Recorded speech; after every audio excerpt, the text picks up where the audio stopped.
Hello students, last video में हमने अपना चैप्टर नंबर 5 का इंट्रोडक्शन कंप्लीट कर लिया था। आज हम स्टार्ट करेंगे अपनी एक्सरसाइज 5.1। क्वेश्चन नंबर 1 देखते हैं। Which of the following statement are true and which are false, give reason for your answers. अब क्वेश्चन स्टार्ट करने से पहले अगर किसी ने इस चैप्टर की इंट्रोडक्शन वाली वीडियो नहीं देखी हो तो पहले वो देख लेना। 3 पार्ट्स में है, एक में डेफिनेशन है, एक में पोस्टुलेट्स हैं एंड एक में एग्जाम्स हैं। पहले वो देख लेना। अगर वो देख लोगे तो आपकी एक्सरसाइज सॉल्व करने में आपको प्रॉब्लम नहीं आएगी। उसके बाद आप ये वीडियो देखना। अब फर्स्ट क्वेश्चन में आपको क्या बोल रखा है, आपके पास कुछ स्टेटमेंट्स दे रखी हैं, आपको ये बताना कि कौन सी ट्रू और कौन सी फॉल्स है, और उसके बाद उनका रीज़न भी देना है कि वो ट्रू क्यों है और वो फॉल्स क्यों है। ठीक है, अब फर्स्ट पार्ट देख लेते हैं। फर्स्ट पार्ट में क्या बोल रखा है, only one line can pass through a single point, कि एक पॉइंट से सिर्फ एक ही लाइन क्या हो सकती है, पास कर सकती है। क्या ये ट्रू होगा?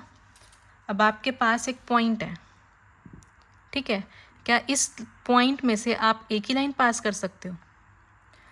आपको पता है कि अगर एक पॉइंट है तो उस पॉइंट से हम कितनी सारी लाइन पास करा सकते हैं। आपकी एक ही लाइन हो गई, ये लाइन हो गई, ये लाइन हो गई, तो ऐसे ही हम और भी बहुत सारी बना सकते हैं। तो दैट मीन्स कि एक पॉइंट से हम बहुत सारी लाइन पास करवा सकते हैं। तो ये वाली स्टेटमेंट क्या हो गई आपकी, फॉल्स। तो यहाँ पे क्या आ जाएगा, फॉल्स। अब उसके बाद आपको क्या बोल रखा है, रीज़न भी देना है। तो आप क्या लिखोगे, because infinite lines can pass through single point, कि एक पॉइंट से आपकी इनफाइनाइट लाइन पास कर सकती है। तो ये हो जाएगा आपका फर्स्ट पार्ट। सेकंड पार्ट देखते हैं आप। There are infinite number of lines which pass through two distinct points. क्या मतलब हुआ, आपके पास 2 डिस्टिंक्ट पॉइंट्स दे रखे हैं, 2 पॉइंट्स हैं आपके पास, जैसे कि ये और ये, आपने 2 पॉइंट्स ले लिए। आपको बोल रखा है कि इन 2 पॉइंट्स में से आप इनफाइनाइट नंबर ऑफ लाइन पास करा सकते हो।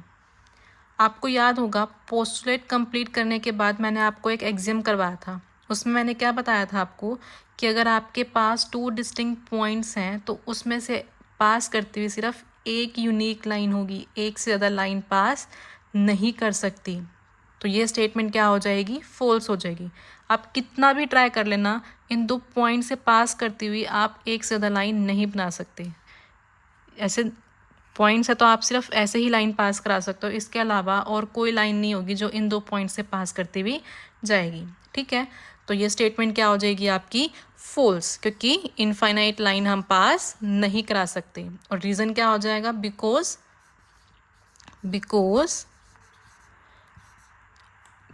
a unique line can pass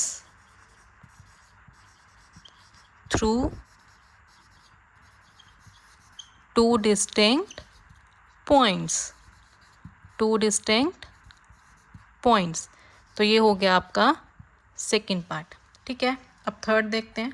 third में क्या बोल रखा है, a terminated line can be produced indefinitely on both the sides. अब अगेन पोस्टुलेट 2 हमने किया था। पोस्टुलेट 2 में क्या किया था कि कोई भी टर्मिनेटेड लाइन हो उसको हम इनफाइनाइट प्रोड्यूस कर सकते हैं, राइट।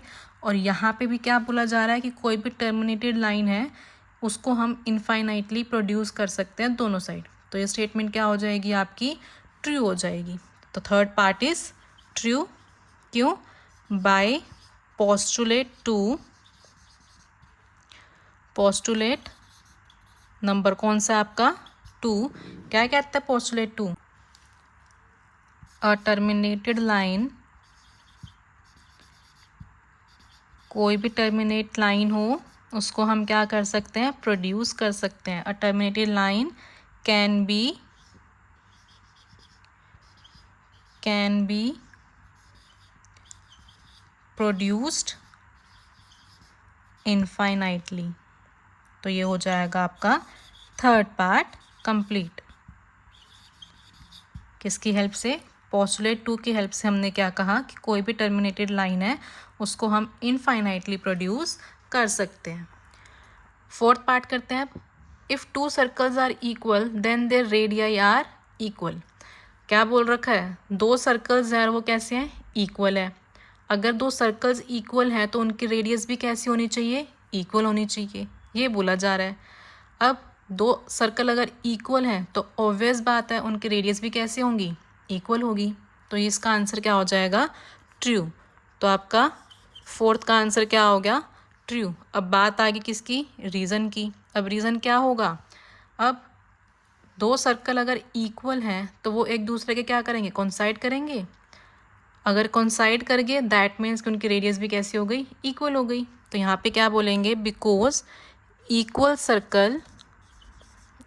सर्कल्स coincides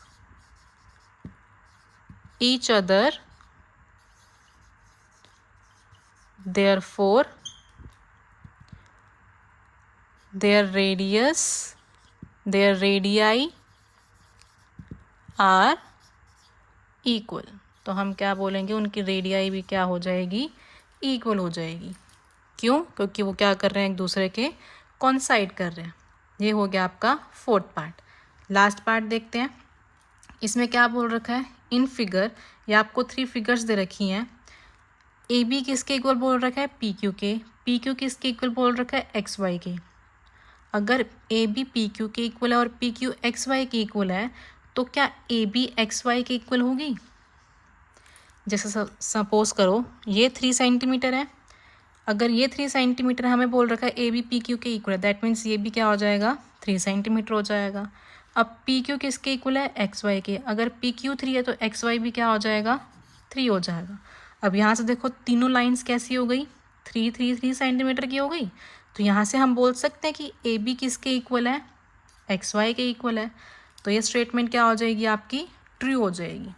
और ये चीज़ आपको एग्जाम में भी बोल रखी है, things which are equal to same thing are equal to each other. तो रीज़न में क्या हो जाएगा? वो एग्जाम लिखा जाएगा। ठीक है, तो यहाँ पे क्या आ जाएगा? क्या हो जाएगा इसका आंसर? ट्रू। क्यों? क्योंकि things which are equal to same thing